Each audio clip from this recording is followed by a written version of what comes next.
Deportes a todo color presenta de 2 a 3 preguntas. Esta es una edición más de 2 a 3 preguntas. Y ahora los colores de esta entrevista tienen que tender a un café, como el color de un balón de fútbol americano, porque esta es nuestra primera entrevista con un exjugador y analista de NFL, como lo es Carlos Rosaro. ¿Cómo estás, Carlos? ¿Cómo estás, Dan? Gracias por la invitación. ¿Cómo estás, Sebastián, Charlie, Jesús? Un placer saludarlos. No, pues muy bien, la verdad, muy gustosos de que seas parte de muchas personalidades que han sido parte de Deportes a Todo Color. Y como se los digo a todos, no sé si esta entrevista vaya a ser buena o mala, eso ya me lo dirás tú al final, pero lo que sí te garantizo es que va a ser muy diferente a la que cualquiera que hayas tenido antes. Así que prepárate. ¿Estás listo, Carlos? Perfecto, listo. Buenísimo, buenísimo. Te presento a Sebastián Castillejo, a Charlie Ulloa y a Jesús Hernández, que vamos a ser parte de esta entrevista. Yo soy Dan Friedman y voy a empezar por el principio. Vamos a hablar mucho sobre ti, pero antes vamos a hablar de alguien que tiene mucha similitud contigo y se llama Isaac Alarcón. Él es parte del equipo de prácticas hoy de los Dallas Cowboys, ¿no? Y como tú, fue egresado de la UNEFA, fue jugador del estudiantil en México, no de la UNEFA propiamente, el CONADEI, pero lo que tienen en común es que, como tú, fue parte de un plantel de la NFL.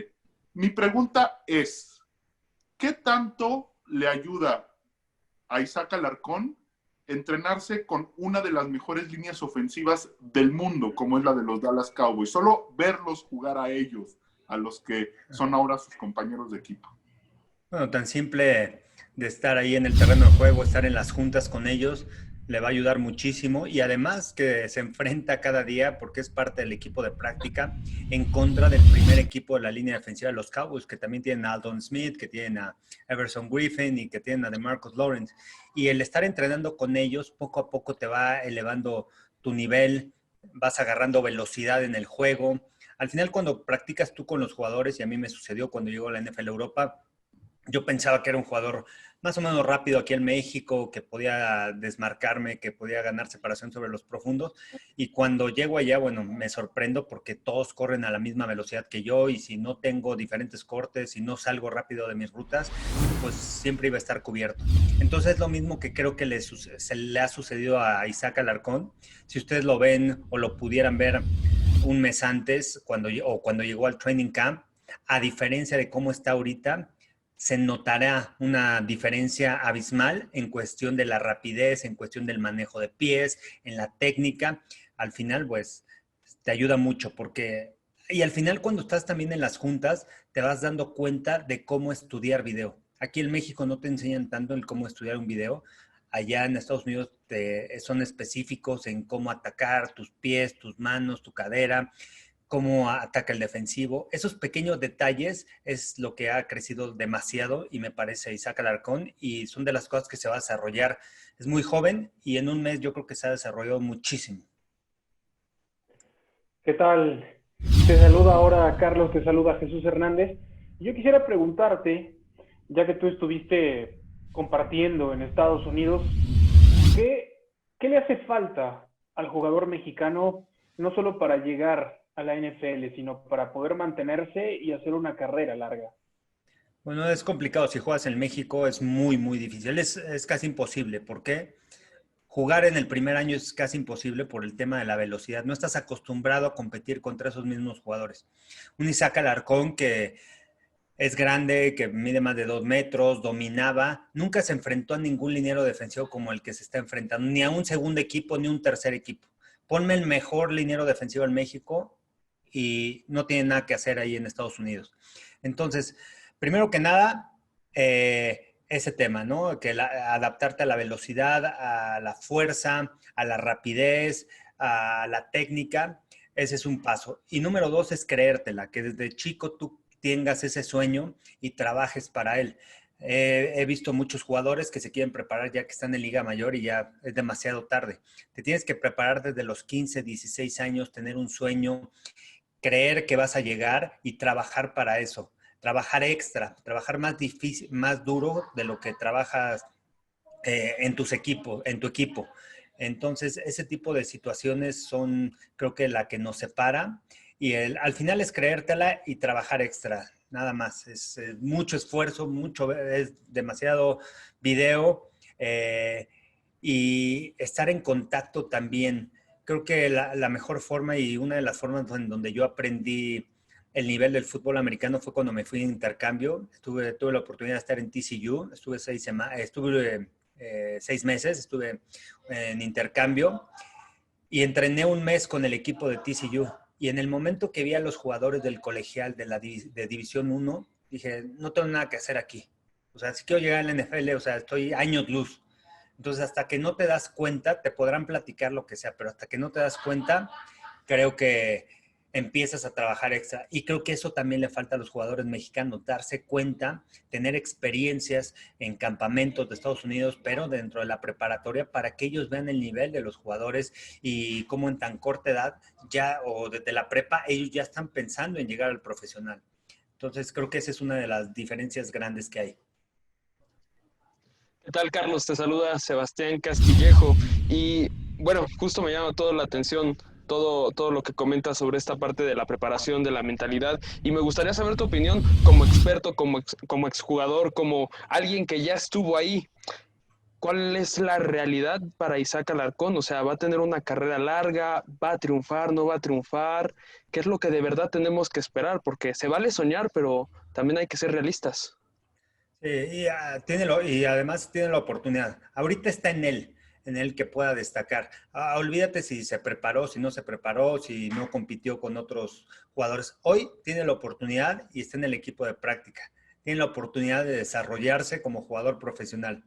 Yo, desde mi perspectiva y como lo he visto jugar aquí en México, he platicado con sus coaches, la dedicación que tiene, he platicado también con Isaac. Creo que es un atleta que tiene la capacidad de poder estar en un roster activo de la NFL. No este año, pero sí creo que en un futuro. Entonces, yo le veo un futuro prometedor, un futuro en donde creo que pueda estar en la NFL ya en el roster activo quizá el año que entra. Más que nada también porque llega a los 21 años, es un jugador joven, tiene un año de experiencia. Todavía tú le puedes dar 2 años en el equipo de práctica y eso le va a ayudar mucho a desarrollarse. Entonces, así que creo que está en él y yo le veo muchas posibilidades de que lo veamos en el roster activo. ¿Qué tal, Carlos Tocayo? Que te gusta saludarte, te saluda Charlie Ulloa. Me llama la atención esta parte que comentas de que, bueno, estamos a años luz en la tema colegial, o bueno, de las diferencias entre jugar en México y jugar en Estados Unidos, y que, bueno, que a lo mejor comentas que, bueno, puede ser que los chavos de prepa vayan, se foguen tantito allá, regresen, trabajen. Bueno, ¿tú cómo consideras que podría funcionar esto? O sea, ¿cómo se podría trabajar este tema? Porque no es fácil ir a Estados Unidos a foguearse, ¿no? ¿Cómo tú consideras que podría funcionar esta balanza o hacer ese trabajo? Bueno, al final que aprendan de las experiencias. Hoy en día se han abierto oportunidades para también jugadores de LFA que vayan a la CFL. La CFL es una segunda división de la NFL, jugadores que también tienen experiencia, sumamente competitiva la liga. Me ha tocado estar como coach ahí y también el nivel es muy alto. El tener la oportunidad de que los jugadores vayan, jueguen en CFL y después regresen, coachen y puedan transmitir esos conocimientos a los jugadores de México, eso también puede ayudar a crecer el nivel. Otra de las oportunidades es que los coaches entiendan y vayan a los equipos, ya muchos de ellos y la mayoría van a clínicas y que se fijen en los pequeños detalles, no tanto en qué sistema juegan, en qué defensiva utilizan, qué coberturas, no, que se fijen en los pequeños detalles de cómo entrenan los equipos y cómo ordenan, cómo son tan organizados los equipos en Estados Unidos en colegial y que eso lo traduzcan aquí en México. La velocidad, la rapidez, la competencia, la energía que le puedan brindar a cada práctica, todo ese tipo de detalles son intangibles, son cosas que al final las podemos hacer. Simplemente las tenemos que aprender y tenemos que estar en ese medio ambiente. Yo aprendí a ser competitivo cuando llegué a la NFL y vi que agarraba un pase, avanzaba 5 yardas y el corner lo traía pegado y me quería arrebatar el balón. Aquí agarraba un pase, ya lo completaba, ya no pasaba nada, el defensivo se regresaba. Entonces, ese tipo de detalles los coaches también los tienen que implementar en sus equipos de fútbol americano para que el nivel y la competencia y la rapidez del fútbol americano crezca. Si no, creo que nos vamos a mantener en un mismo nivel. Hoy en día veo a jugadores, la genética de los chavos, ahorita estoy entrenando también un grupo de receptores, la genética es muy grande. Los jugadores tienen el potencial, tienen el físico, pero hace falta que les den ese impulso y que los vayan preparando desde muy jóvenes para que cuando ya lleguen a un nivel profesional o tengan la oportunidad, ya lleguen con más experiencia. Bueno, acabamos nuestra primera oportunidad y vamos a pasar a la segunda. En este caso, y me da gusto la sonrisa, Carlos, porque vamos a hacer una sección que hemos hecho con algunos otros, pero es algo que me interesa mucho, sobre todo por tu bagaje. Los atletas de alto rendimiento tienden mucho a viajar a otras ciudades, a viajar a otros países. Y hay muchos de los que nos escuchan que no saben cómo es la vida en esos países, que no saben un dato de esos lugares. Entonces, esta sección se llama El Pasaporte. Lo primero es que yo te voy a presentar una ciudad en donde tú trabajaste como jugador de fútbol americano. Y lo que quiero que me cuentes en primera instancia no es algo de fútbol americano, sino es algo de ese lugar que muy poca gente conozca. Y luego te voy a hacer una pregunta yo de fútbol americano. Me toca a mí empezar con la capital de Holanda, Ámsterdam. Tú jugaste con los Admirals en 2003 y 2004. ¿Qué nos puedes contar de esa ciudad que muy poca gente sabe?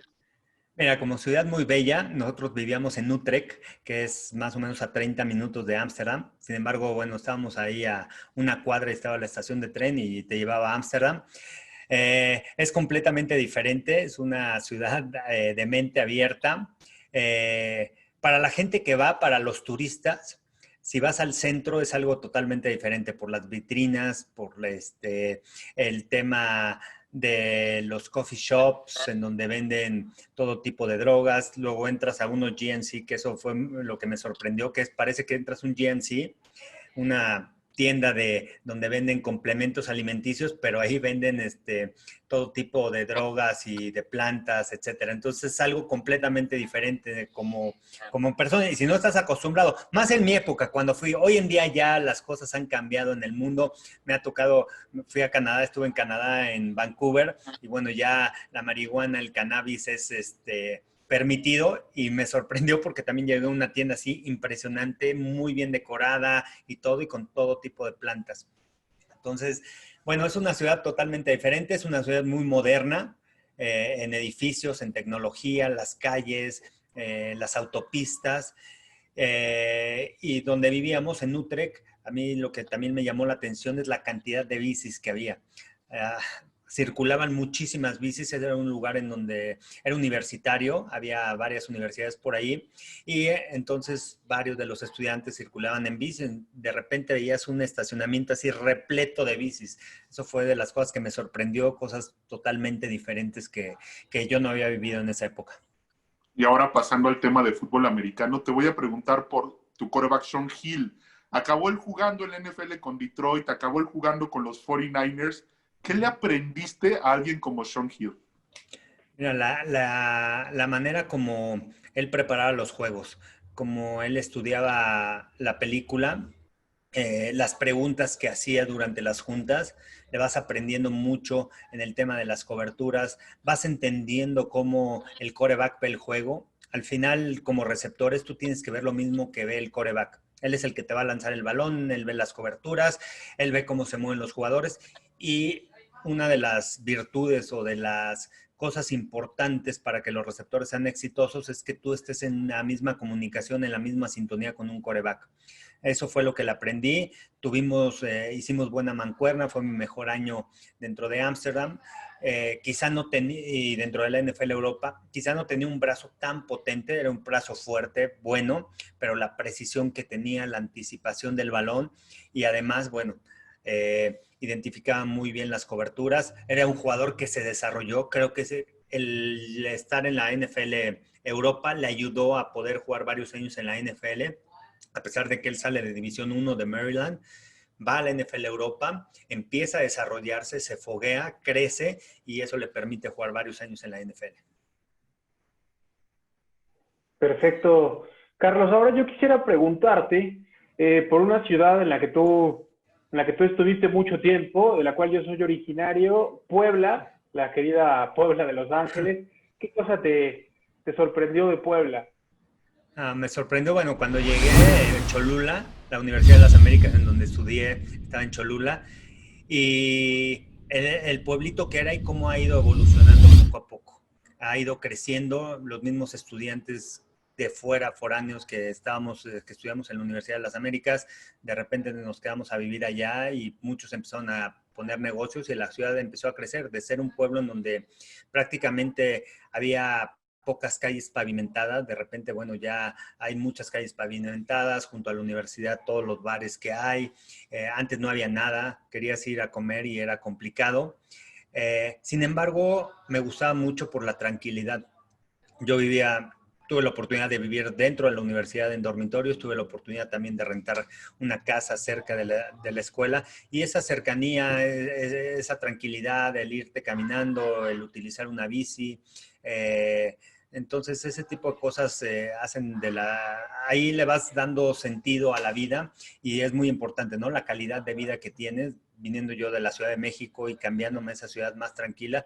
Incluso nunca me he adaptado todavía a la Ciudad de México otra vez de regreso por acá, pero ese tipo de cosas son las que le aprendí. Al final yo les cuento una anécdota, bueno, yo conocía poco Puebla.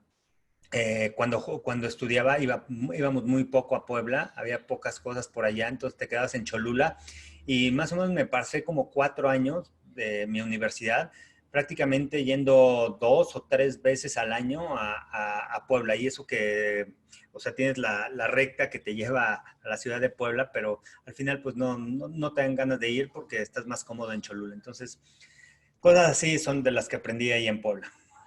¿Y qué tal era la fiesta? La fiesta era buena, pero yo creo que está peor porque creo que bueno, han puesto varios restaurantes, bares afuera de la universidad, algo que no tenías. En nuestra época hubieran puesto eso y bueno, creo que no hubiéramos sido campeones. Bueno, pues a mí me toca alejarnos de nuestra querida madre patria, el hermoso México, y nos vamos a... No, perdón, ya me confundí totalmente. Sí, simplemente te digo que nos vamos a Barcelona, justamente allá a tu izquierda, pues tienes el casco de los dragones, si no estoy mal. Sí, sí. Y justo quiero que me cuentes, pues eso, cómo es la vida en Barcelona, cómo te recibió, le turisteabas o te dedicabas 100% al juego. Mira, en la NFL Europa el mejor lugar para vivir era el jugar en los Dragones de Barcelona. Y les cuento por qué. Nosotros vivíamos en Sitges, que está a 30 minutos de Barcelona, de la capital. Entonces, es un pueblo pequeño, es un pueblo turístico, en donde la gente de Barcelona los fines de semana van y se pasan el fin de semana allá, ya sea que se queden o se regresen. Muchos tienen casa, es como su casa de vacaciones. Y teníamos la oportunidad de que el hotel estaba enfrente de la playa. O sea, vivíamos en un sueño. O sea, yo viví por 5 años en un sueño que de repente cuando entro a la realidad o cuando me cambian a Ámsterdam fue un shock para mí en cuestión de la calidad de vida cuando jugaba. Porque estabas en el hotel, la playa estaba enfrente, había un malecón y la playa, o sea, desde el cuarto podías ver la playa, desde algunos cuartos veías el mar, padrísimo. A una cuadra estaban todos los bares, era una calle, la calle del pecado le llamaban porque estaban todos los bares ahí, viernes, sábado estaba atascado. Entonces, al final como jugador vives en una burbuja porque pues luego a nosotros no, porque tú eres mexicano, estás pequeño y todo, pero te juntabas con los americanos, los afroamericanos y todos los españoles los veían así, los admiraban, las chicas se les acercaban. Eras jugador de fútbol americano, aunque no siguen tanto el fútbol americano por el simple hecho de verlos grandes y así fuertes y todo, bueno, se les acercaban. Entonces ese tipo de experiencias son muy padres. Vivir allá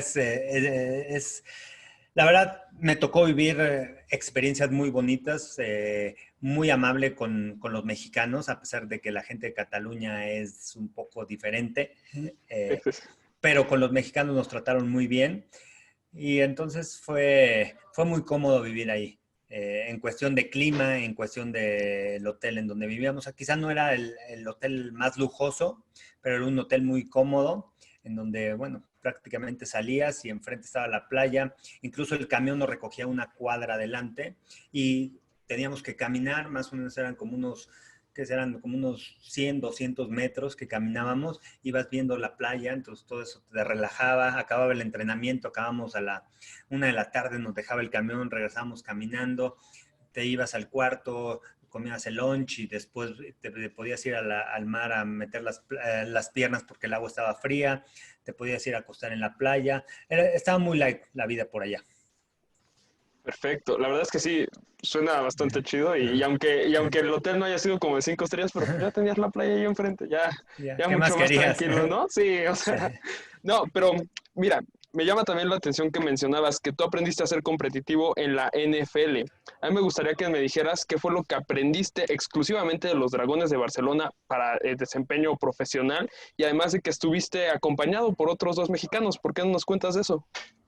Sí, mira, mi primer año fuimos 3 mexicanos, estuvo Arturo Martínez, estuvo Marco Martos y yo. Marco era el jugador de experiencia, él nos contaba y nos daba tips de la vida en Barcelona, de también cómo ser profesional.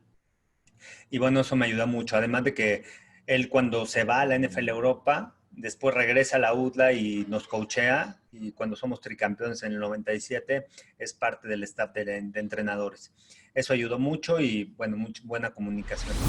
Y por otro lado, ¿qué me ayudó en Barcelona para jugar varios años? Al final creo que lo que más me ayuda es el head coach, Jack Bicknell, y el coordinador ofensivo que tuvimos a partir del 2000.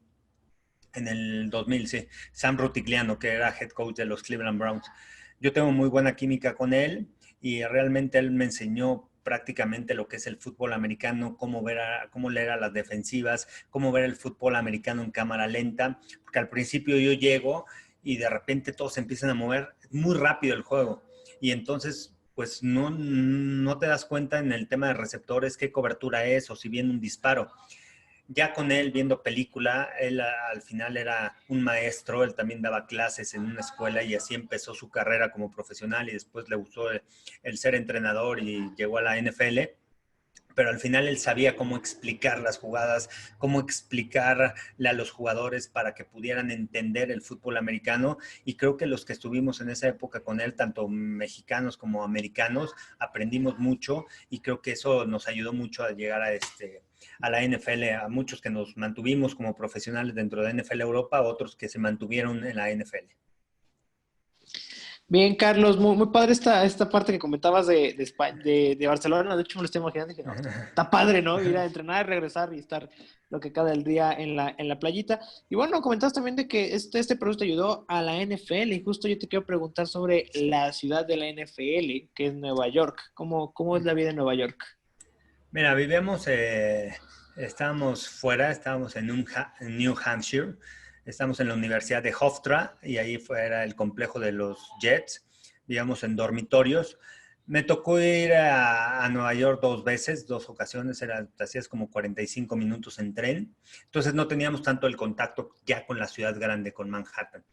Era un pueblo pequeño, al final no tuve la oportunidad tanto de conocer porque prácticamente era todo el día estar ahí entrenando, regresabas a dormitorio, luego otra vez regresabas a entrenar, juntas, etcétera.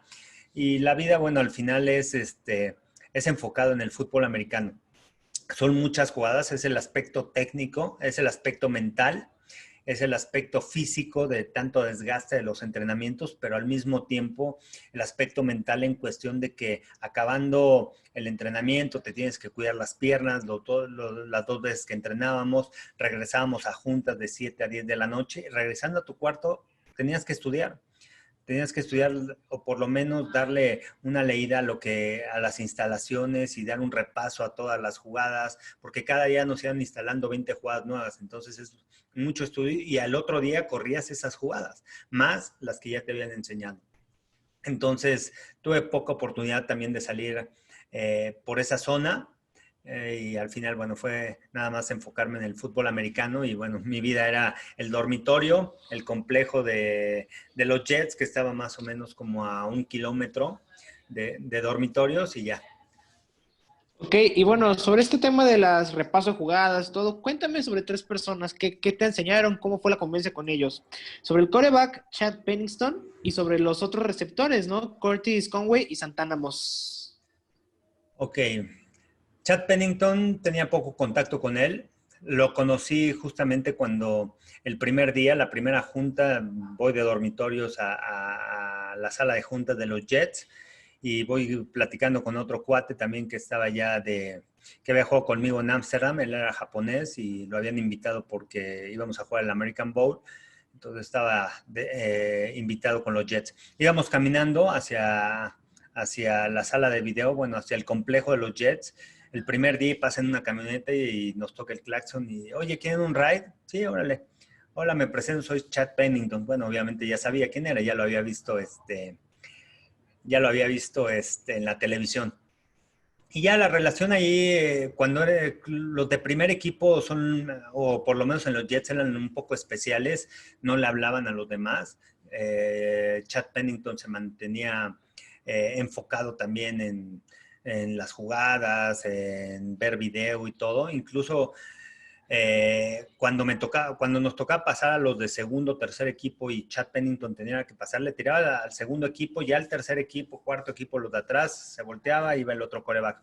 Me tocó que me lanzara Vinny Testaverde, que era el otro quarterback más grande y con mayor experiencia, pero Chad Pennington sí, a los de tercer equipo ya no les lanzaba el balón. Sin embargo, cuando hablaba en las juntas, me sorprendía porque la voz, el liderazgo que tenía era muy importante, llama mucho la atención. Ese año los Jets, bueno, se deprimieron después de la lesión, porque todo el enfoque de la ofensiva era para Chad Pennington. Él era el que hacía preguntas, cómo analizaba los entrenamientos y todo.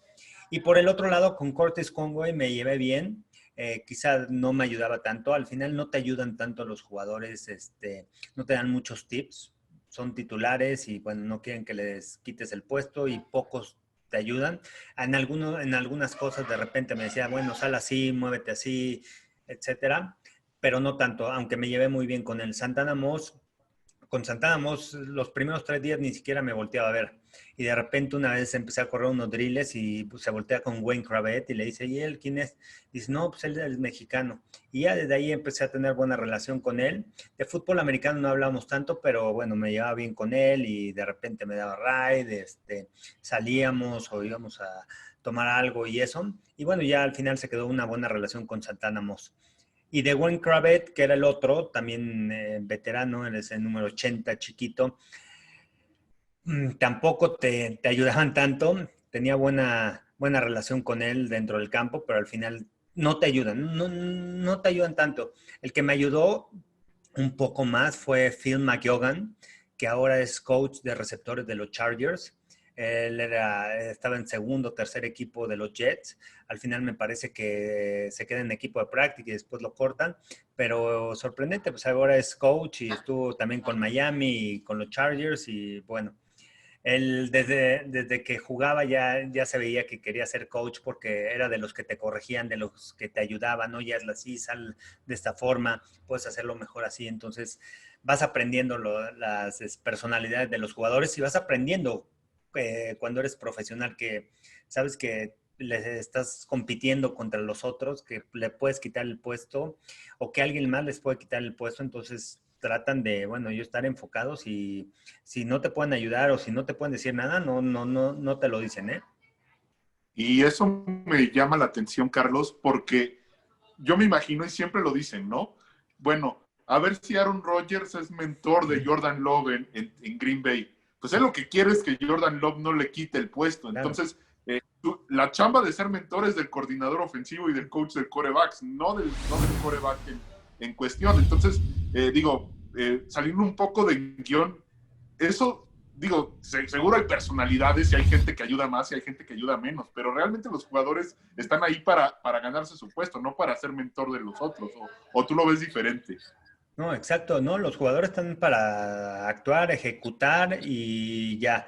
olvídate, si eres bueno, si te lastimas, y ellos también no se pueden lastimar, o sea, tú estás preocupado también como jugador de no lastimarte. Vean lo que le ha pasado a Tyrod Taylor. No juega este partido, Justin Herbert, primera selección, se le presenta la oportunidad, tiene un muy buen juego, y quién sabe si volvamos a ver a Tyrod Taylor como quarterback titular de los Chargers. Entonces, así es de fría la NFL. O sea, al final, atrás de ti hay 1000 jugadores con mayores capacidades que tú. Sin embargo, tú estás ahí, tú tienes la oportunidad. Pero si te lastimas, si te equivocas, al final hay otro atrás de ti igual, de bueno o mejor, que al final puede ganarse el puesto titular. Y así es como piensan los jugadores de la NFL, así es como ellos saben que se maneja, es un negocio. Y es lo mismo con Aaron Rodgers, yo no te voy a ayudar, tú vas a aprender de mí, de lo que haga, de lo que comente en las juntas, de lo que le comente a los coaches, pero yo no te voy a enseñar mis trucos, yo no te voy a enseñar lo que he aprendido durante tantos años. Tú lo vas a ir aprendiendo conforme yo lo vaya diciendo en las juntas, pero al final él no es su mentor y aparte no le pagan para ser mentor de un quarterback de primera ronda. A mí me pagan por jugar y por ganar. Así que creo que esa es la mentalidad de Aaron Rodgers y ahora, bueno, pues está teniendo una gran temporada y está demostrando que es de los mejores de la NFL. Sí, no, totalmente, y sus 2 primeros partidos han sido fabulosos del número 12 de Green Bay. Vamos a pasar a la tercera oportunidad. Esta es otra dinámica que va a ser, tú vas a ser el padrino, porque nunca le hemos hecho ¿no? como tal, le hemos hecho para otros deportes. Esta se llama ¿contratas, drafteas o cortas? Te vamos a poner a 3 personalidades, algunas tuvieron que ver contigo, otras no tanto. Al que tú prefieras de los 3, por la razón que seas, es al que vas a contratar. Ajá. Al de la mitad lo vas a draftear para hacerlo de tu equipo, y al que menos te guste de los 3 lo vas a cortar. Entonces, a mí me toca 3 receptores que tuvieron que ver un poco contigo o no, y debutaron, es simplemente, yo no sé quién es mejor o quién es peor. Voy a decírtelos en orden de su debut en la NFL, ¿ok? Ya sea temporada o pretemporada. Don Hudson, Jerry Rice y Carlos Rosado. ¿A quién contratas, a quién drafteas y a quién cortas? No, contrato a Jerry Rice. Me contrataré yo, pero no. No, contrato a Jerry Rice por la ética de trabajo que tiene. Al final, cuando tú ves un jugador así, que se prepara, que entrena mucho más que los demás, que es profesional en el campo, yo le aprendí muchísimo a él. Una de las cosas que yo admiro de él y por eso le fui a los 49ers es por Jerry Rice, por la ética de trabajo, el esfuerzo que hace y cada año. Recordemos que ganaba el Super Bowl y al otro día en el campo de entrenamiento de novatos, ahí estaba Jerry Rice. Oye, no tienes que estar aquí, yo quiero estar, para que se den cuenta los novatos lo que tiene que hacer un profesional. Entonces, es muy importante también aprender de ese tipo de personalidades. Muchas cosas las vas aprendiendo ya que tienes la experiencia. Y estar junto a Jerry Rice para mí hubiera sido un gran aprendizaje y me lo hubiera pegado y no me le despego con él. ¿A quién draftearía a Hudson? También por las capacidades que tiene, el esfuerzo, un jugador que una de las manos más privilegiadas que hay y en su época, pero también con unas grandes capacidades y habilidades para ganar separación y para competir. Y bueno, cortaría a Carlos Rosado, corto. Perfecto. Está bien, esa fue la, digamos, me corto por no irme a estudiar high school a Estados Unidos. Un poquito sobre... Ok. ¿Y crees que eso hubiera hecho una diferencia en tu carrera? O sea, ya no los comentaste por qué, ¿no? Pero un poco eso, ¿no? ¿Cómo crees que tu carrera hubiera sido diferente si en vez de jugar en la UDLA, juegas en Estados Unidos desde preparatoria? Completamente diferente. Si juego desde preparatoria, hubiera aprendido a prepararme, hubiera jugado en un college allá en Estados Unidos y quizá División 1, quizá División 1 AA, 2, pero aprendes y empiezas a contactarte con este tipo de jugadores, la comida, la preparación física, hubiera crecido mucho más en cuestión de tamaño y velocidad. Y otra cosa de las que me arrepiento, bueno, mi papá fue corredor de atletismo, jugaba fútbol americano, pero también corría 400 metros y siempre me estuvo insistiendo desde joven, métete al atletismo, ve al atletismo. Nunca quise Y ya cuando me empecé a preparar me di cuenta de que el atletismo es básico y también con los jugadores de NFL. De repente ibas en el camión y todos discutiendo ahí de que yo fui campeón en la preparatoria y decían, sí, yo competí contra ti, te gané los 200 y sí, te acuerdas, y yo en 100 y en relevos. Entonces te das cuenta de que todos están, no solamente hacen fútbol americano, sino también el atletismo fue parte importante para que ellos pudieran ganar velocidad. Y eso es algo que nos falta aquí en México. Quizá, a lo mejor veo a chavos que desde ya los 14, 15 años se quieren dedicar al fútbol americano y enfocarse nada más a eso. Se medio preparan, pero dejan atrás otros deportes y es muy importante practicar otros deportes. A mí me ayudó mucho el jugar básquetbol, el jugar fútbol, soccer, el jugar americano, porque podía competir y porque podía ver el deporte de diferente manera y desarrollaba otras habilidades que solamente en el fútbol americano no las iba a poder desarrollar. Ahora sí, Carlos, quisiera preguntarte, en esta segunda parte, valga la redundancia, la segunda pregunta, ¿compras, vendes o lesionas o contratas, drafteas y cortas a Peyton Manning, Drew Brees o Tom Brady? ¿A quién contrato? Ese está muy difícil, ¿eh? Por las habilidades quisiera decir que contrataría a Peyton Manning, pero me quedo con Tom Brady. Me quedo con Tom Brady por lo mismo, algo similar a Jerry Rice.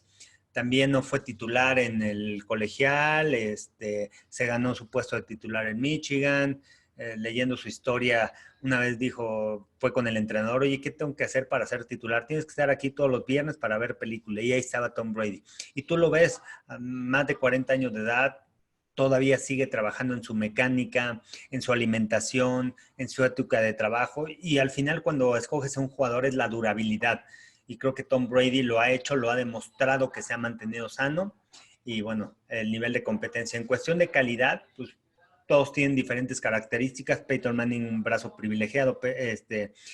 Tom Brady tiene una anticipación y una lectura, una presión en sus pases. Y por el otro lado, Drew Brees tiene una capacidad, también una gran precisión en sus envíos. Y a pesar de ser pequeño, es un jugador también que se prepara muy, muy, muy fuerte. Me quedo, no sé. Bueno, ya contraté a Tom Brady. Creo que me voy a quedar con drafteo a Peyton Manning. También además por el talento que tiene y además conociendo su historia y cuando lo entrevistan, cuando va a Indianápolis, entrevistan a Ryan Leaf y entrevistan a Peyton Manning, ahí me di cuenta de lo profesional que es y bueno, los Colts obviamente se dieron cuenta y por eso lo seleccionaron. Cuando en la junta llega Ryan Leaf, está con el coach y llega sin nada y empiezan a platicar. Llega Peyton Manning, llega con un cuadernito, una pluma y todo lo que le decía el coach lo empezaba a notar. Entonces, ese tipo de cosas son los pequeños detalles que hicieron a Peyton Manning uno de los mejores quarterbacks en la historia. Y lamentablemente corto a Drew Brees, pero con el dolor de mi corazón y lo pongo en el equipo de práctica, porque yo sí me gusta mucho. Me gusta mucho también su entrega y su preparación física. Y es de esos jugadores que al final le dijeron, no vas a poder llegar tú, quarterback, mides un 83, nunca la vas a poder hacer. Y velo, saliendo va a ser jugador Salón de la Fama, tiene el récord en yardas, en pases de anotación. Es alguien que admirarse, su tenacidad. Justamente hablabas de los mejores quarterbacks de la historia y quisiera preguntarte, tú como jugador o exjugador en algún momento, para ti, ¿quién es el mejor de todos los tiempos? Este debate ha estado encendido desde hace mucho tiempo. Sí, es complicado. A mí me gusta, yo me quedaría con Tom Brady, a pesar de que lo veo a los 49ers y que vi jugar a Montana. Y sí, son diferentes épocas porque la gente dice, bueno, es que a Montana antes estaba permitido pegarle muy fuerte al quarterback. Sí, pero lo que hace Tom Brady, llegar a 9 Super Bowls, ganar 6, mantenerse en ese nivel, seguir jugando y el tema de la durabilidad. Al final Montana ya salió muy lesionado, tuvo operaciones, sí, por el contacto, por la manera como lo presionaban, pero al final yo me quedo con Tom Brady porque al final es durable, es un jugador que se ha mantenido sano y bueno, más de 40 años sigue jugando, cambio de equipo y bueno, sigue demostrando que está a ese nivel. La preparación es impresionante, o sea, sigue trabajando en esos pequeños detalles, o sea, en la mecánica de cómo lanzar el balón, en el estar estudiando 24/7 en el fútbol americano. Entonces, yo me quedo con Tom Brady. Bien, Carlos, me toca a mí la siguiente opción y espero que te sea igual de complicada, así como fue para nosotros armar toda esta sección. Pero la siguiente para el contratas, drafteas o cortas es Remember the Titans, The Express, la historia de Ernie Davis, o Jerry Maguire. Ah. Uf. Me quedo con Remember the Titans. Ok. Ellos los contrato. Es increíble la película, historia real. El trabajo que hacen es un reflejo de lo que es el fútbol americano, que al final es trabajo en equipo y al final no solamente es el fútbol americano, sino el fútbol americano te enseña a ese tipo de cosas, al trabajo en equipo, a la dedicación, al esfuerzo. Al final lo tienes que llevar en cualquier actividad que hagas en la vida. El luchar contra el racismo, el tener tus propios ideales y el luchar contra todo, contra toda la gente, contra las políticas en esa época en donde era muy complicado que los blancos se pudieran convivir con los afroamericanos y romper todo ese tipo de paradigmas gracias al fútbol americano. Eso es lo que más me llama la atención de esa película, Remember the Titans. The Express me gusta mucho, yo lo drafteo. Qué historia, de Ernie Davis, qué jugador, qué manera de prepararse. Al final, bueno, nunca pudo debutar en la NFL, pero qué historia tuvo. Al final lo dio todo y bueno, lo draftearon, pero nunca pudo debutar. Y Jerry Maguire lo corto, algo de ficción ahí. Me gusta la película mucho, pero bueno, hay cosas que no son tan reales dentro de la NFL. Sí. Oye, pero tú en algún momento no hubieras aplicado un Show Me the Money o algo así con los Reds o algo por el estilo.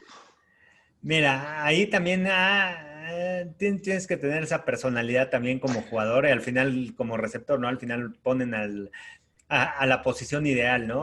Porque Sí. le dicen las divas a los receptores, así nos dicen, pero sí, somos los que siempre queremos el balón, queremos el dinero, muéstranos el dinero, entonces,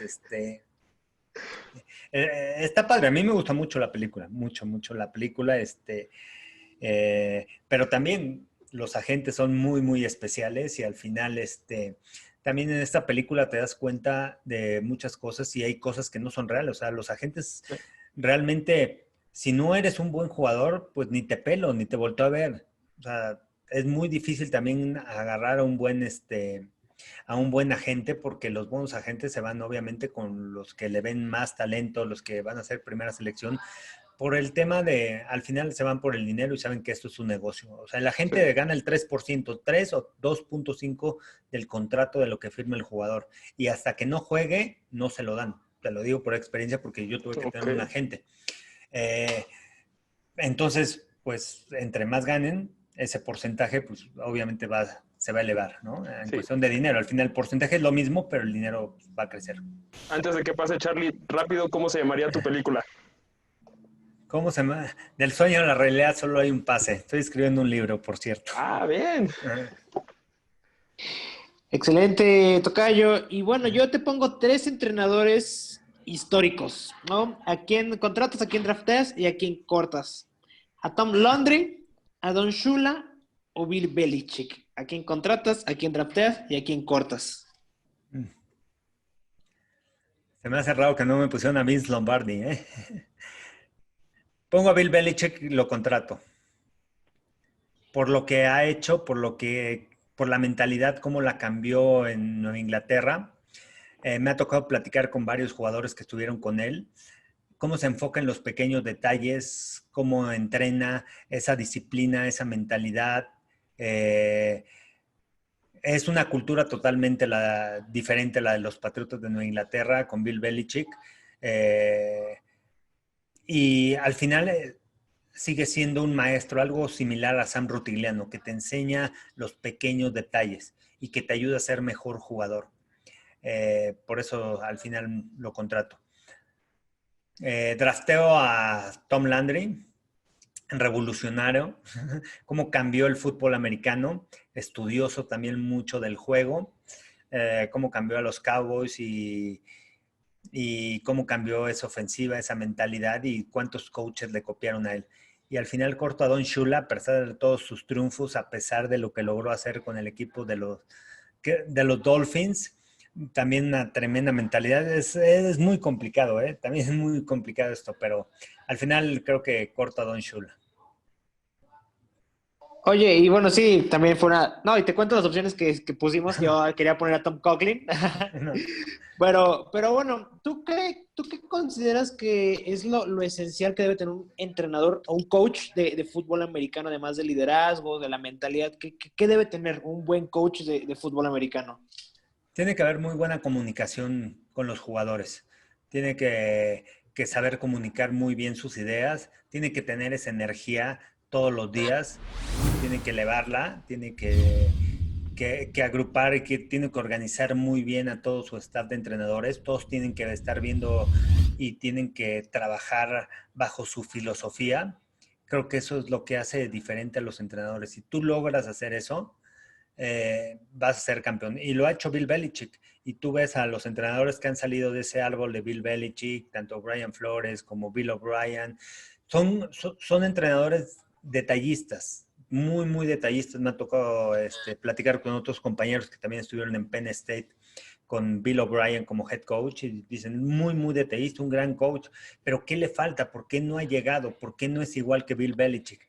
Pues les falta eso, ¿no? Esa organización que él tiene, simplemente haz tu trabajo y ya. Si tú haces tu trabajo, las cosas van a salir y vas a ejecutar. Así de simple. Simplifica, creo que las cosas. A pesar de que parecen que es mucho lo que él está enseñando, al final son cosas simples y son al final los pequeños detalles.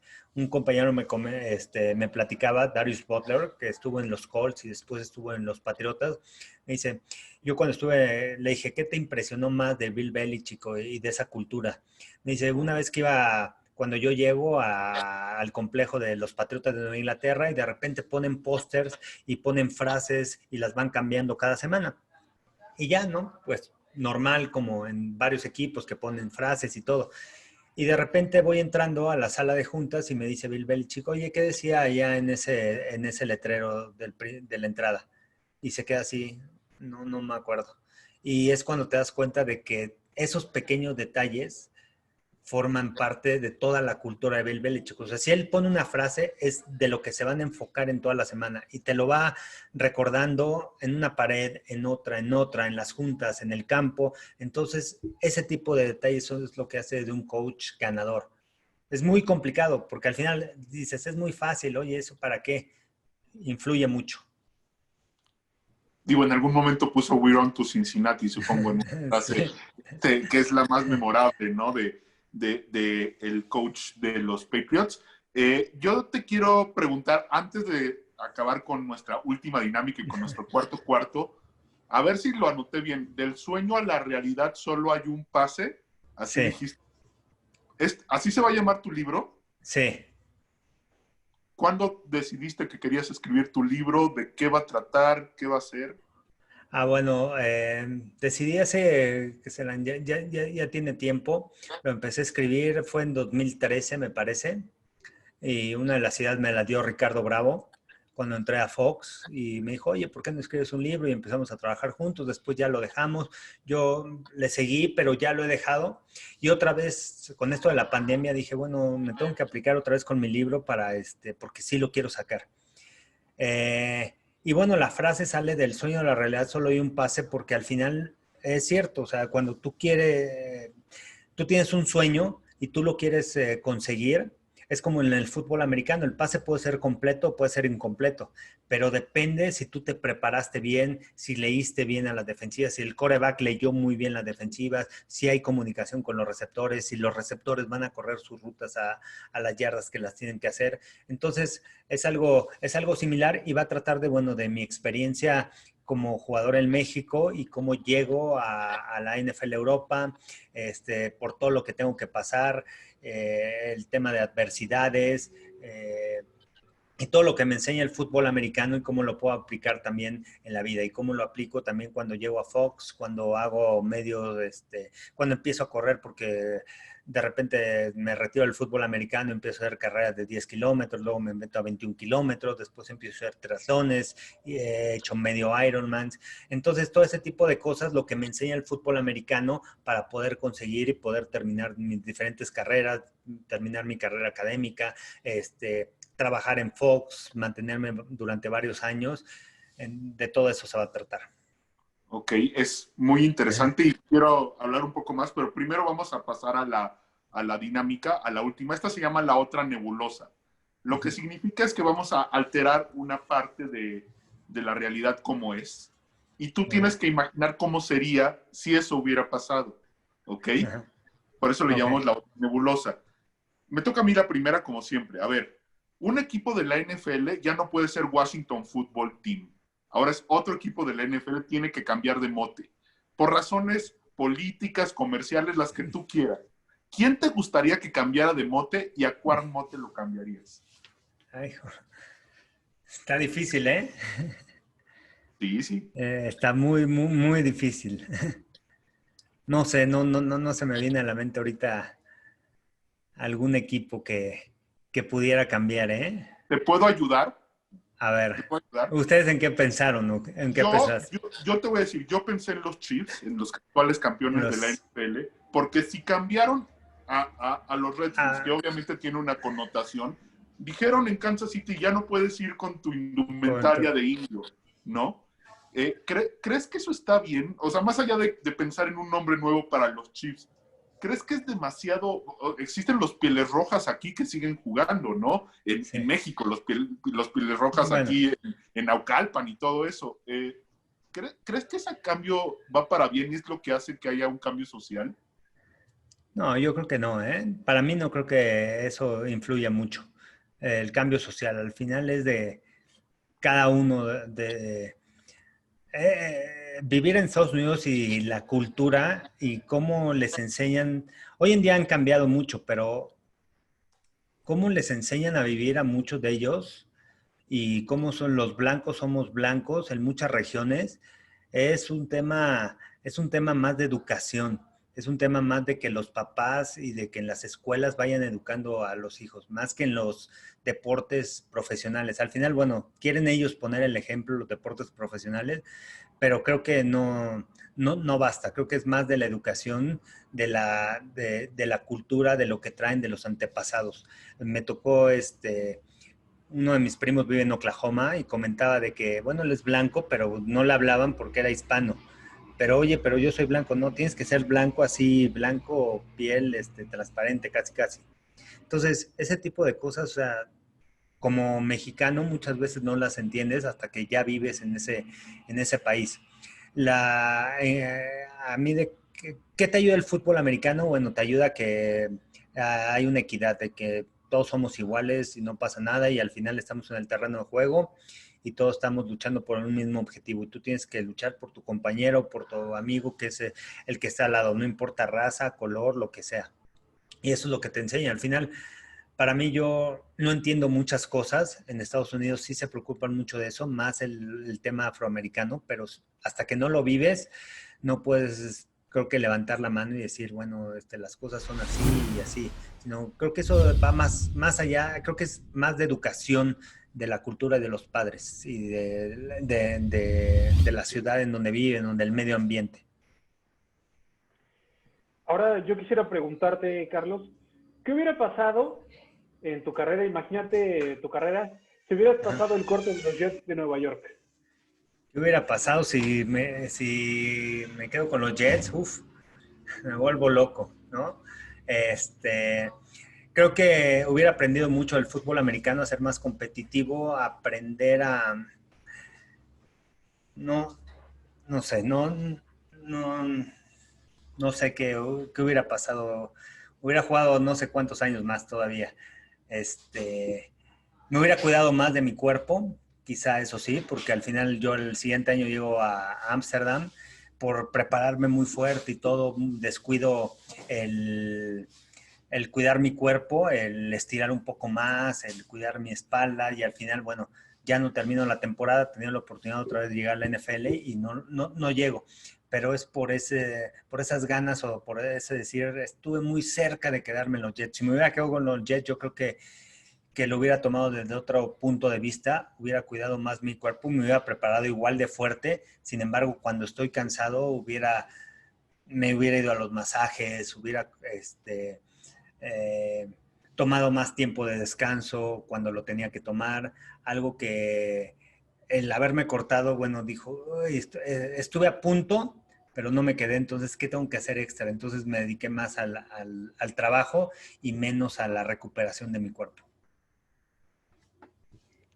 Bien, Carlos, antes de presentarte la siguiente nebulosa, tengo que decirte que yo no le cambiaría el nombre a ningún equipo, solamente regresaría este hermoso logo y ya. Los Dolphins. Sí, porque el que tenemos ahorita de parque acuático está horrible.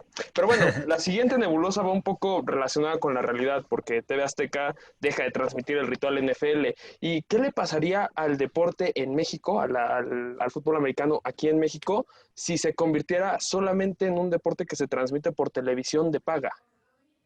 Uy, bueno, hoy en día la mayoría de la gente tiene televisión de paga. Sin embargo, al final la televisión abierta influye muchísimo en la comunicación, en que la gente pueda ver los juegos de fútbol americano y que conozca el deporte. ¿Se acuerdan cuando la NFL no transmitió ni en televisión abierta ni encerrada? ¿Cuánto bajó la popularidad de la NFL? Y otra vez volver a crecer y volver a ganar esos fans fue complicado. Hoy en día es completamente diferente por la tecnología, por el internet, porque está el Game Pass, porque puede estar en redes sociales. Pero me parece que todavía sigue siendo la televisión abierta una parte muy importante para influir en el deporte, para influir que la gente le siga el deporte. Aunque no lo veo por televisión abierta, pero... No, justo, y bueno, en esta siguiente nebulosa, Carlos, lo que comentabas, ¿no? Que aquí la NFL han comentado que uno de sus mejores mercados, si no su segundo mejor mercado, es México. Uh-huh. Imaginemos que esto nos lleva a que la NFL dice, vamos a poner un equipo de NFL en México, y tú nos tienes que decir a qué conferencia y a qué división pertenecería, en qué ciudad jugaría, qué nombre tendría, y bueno, en qué estadio tú lo pondrías a jugar. Al final jugaría en el Azteca, no hay otro estadio que cumpla con las capacidades que pide la NFL y por eso tampoco se ha hecho en otro lugar, entonces el equipo sería en Ciudad de México. ¿En dónde vivirían? Los jugadores los tienes que mantener seguros, entonces los trataría de mantener en una ciudad o en un lugar alejado cerca de la Ciudad de México. No sé, o en alguna colonia o en alguna zona exclusiva, en donde también pudieran tener también ahí su complejo. El nombre, Aztecs, no le pensé tanto. Aztecs y el nombre del Estadio Azteca. ¿Y cuál era la otra? ¿En qué división jugarían? Y bueno, ¿en qué conferencia los pondrías también? Los pondría con los Cowboys. La pondré en la de la Nacional y los pondré en la Nacional. ¿Quieres revivir el Álamo? No, y esa me gustó muchísimo, Carlos. Te voy a decir por qué. Digo, la gente lo sabe y atrás está el equipo que le voy. Significaría que los Gigantes de Nueva York, que están en la división de Dallas, vendría una vez al año al Estadio Azteca a jugar y yo los podría ir a ver. Entonces, vendría por muchos factores. Ahora, Carlos, me gustaría también preguntarte algo que le preguntamos a muchos de nuestros entrevistados durante todas estas entrevistas. En Deportes a Todo Color, de verdad, que tenemos la intención de ser un proyecto de deportes diferente, que pregunte cosas diferentes. Y parte de la manera de crecer, y tú lo sabes como jugador, es a través de la retroalimentación. Entonces, yo te pregunto, ¿qué te gustó? ¿Qué no te gustó de esta entrevista? Absolutamente lo que quieras decir. Adelante. No, me gustó que fue como lo dices, ¿no? Que buscan algo completamente diferente y así te das cuenta también de la gente que vas entrevistando, ¿no? De la personalidad. al entrevistador, al que entrevistas también lo relajas un poco, porque muchas veces también llega tenso que me van a preguntar y de esto y del otro. Entonces eso también es muy importante. Me gustó en sí, me gustó todo el tema de preguntas, el tema de dónde me gustaría, de las experiencias, de los lugares en donde viví, que al final tienen que ver con el fútbol americano, porque no solamente es el deporte, sino también hay que aprovechar los lugares en donde vives, conocer. Y me tocó, y una de las experiencias fue con los americanos que nunca habían salido de Estados Unidos y van a Europa. Y de repente una vez fuimos a jugar a Berlín, acabó el juego temprano, yo estaba con otro compañero y le dije, oye, vamos a visitar, ¿no? La ciudad, órale. Y le dijimos a otro de los jugadores, oye, ¿vienes a visitar? No, no, no, no. Como que les da miedo salir. El jugar fuera, bueno, pues eso te ayuda mucho. Y al final te das cuenta, bueno, de que es muy importante también conocer porque no sabes cuándo vas a volver a estar en ese lugar. Entonces yo aprecio mucho lo que me dejó el fútbol americano porque me dio la oportunidad de conocer otros países que quizá sin el fútbol americano ahorita no pudiera conocer ni Barcelona, ni Berlín, ni Ámsterdam, ni Frankfurt, ni Rennes, ni Alemania, ni Escocia. Entonces, esa es la oportunidad y qué bueno que ustedes también hagan ese tipo de preguntas y además conociendo a quién van a entrevistar y en qué países ha vivido. Entonces eso también es interesante porque también te das cuenta que ustedes como personas que están entrevistando estudiaron a la persona que están entrevistando. Muchas veces no las estudias o le preguntas lo básico, cosas de americano y muchas veces a lo mejor quieres salir de lo cotidiano. Entonces está padre eso. Yo te agradezco mucho, Carlos, y le quiero dar una sorpresa a Sebastián, a Jesús y a Charlie. Ellos no saben que tú y yo hicimos un programa de radio juntos, ¿no? Sí. De fútbol americano. Y algo que tampoco saben es que, así como tú hablas de Tom Brady, que iba con una libreta, o Peyton Manning con su entrenador, literalmente Carlos Rosado se desarrolló en los medios así, preguntando, preparándose como se prepara como receptor, ¿no? Y cuando tú hablabas de la preparación, es justo lo que yo hablo con ellos y no me va a dejar mentir ni Charlie, ni Sebastián, ni Jesús. La clave está en la preparación, en cómo tú enfrentas las cosas para luego desarrollar una entrevista. Luego tienes que improvisar, luego salen cosas que no planeabas, pero si tú estás preparado, salen mucho mejor. Y si de alguien puedo constatar esa ética de trabajo es tuya, Carlos, y de verdad te agradezco mucho la oportunidad. No sé si alguien más le quiere decir algo más a Carlos antes de despedir. Nada, pues muchas gracias, Carlos, de verdad por la entrevista. La verdad es que, bueno, creo que a todos los aquí presentes nos dio clases de fútbol americano y pues gracias a este deporte nació este proyecto. Entonces, hacer como nuestra primera entrevista con un personaje relacionado y que la verdad fluyó también y me gustó bastante. De verdad, muchísimas gracias, Carlos. No, gracias, gracias. Igual, Tocayo, un gusto haberte escuchado, todo lo que nos contaste, todo lo que nos comentabas sobre el fútbol americano, todas las experiencias que te dio, fue un placer escucharlas, lo que comentabas también de los lugares que viste, todo fue, me encantó, muchas gracias. No, gracias. Jesús, Sí, Carlos, nada. sí, no, muchas gracias. Agradecerle a Carlos por su tiempo y también por las respuestas, porque al final creo que eso hizo que todo fuera bastante orgánico y que fuera fluyendo todo y que fuera un buen producto para el público. Entonces, pues yo te agradezco y pues nada, me da gusto que hayas pasado parte de tu tiempo en Puebla. Sí, ahí algunos años pasé por allá.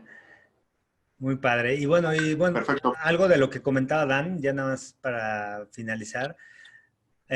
También me tocó tomar cursos en Estados Unidos y me enseñaron el tema de las entrevistas. Y ahorita con lo de la pandemia estuve haciendo algunos Instagram Live, entrevistando a amigos míos que jugaron en la NFL. Y eso es muy importante, la preparación para hacer la entrevista, conocer más a la persona que estás entrevistando. Eso es muy importante. O sea, yo me metí a ver sus biografías y le buscaba ahí en el internet. Y entonces eso te va dando carnita, eso te va dando Eso te va ayudando a ir guiando la entrevista y conocer un poquito más a la persona que vas a entrevistar. Y además te permite sacarle mucho más jugo, o sea, más contenido también al que estás entrevistando. Perfecto, pues de verdad muchísimas gracias, Carlos. Y aquí en Deportes a Todo Color tienes, como sabes, tu casa y esperamos que sea la primera de muchas y aquí cuando quieras. Así es, y no esas preguntas tan complicadas. No es cierto.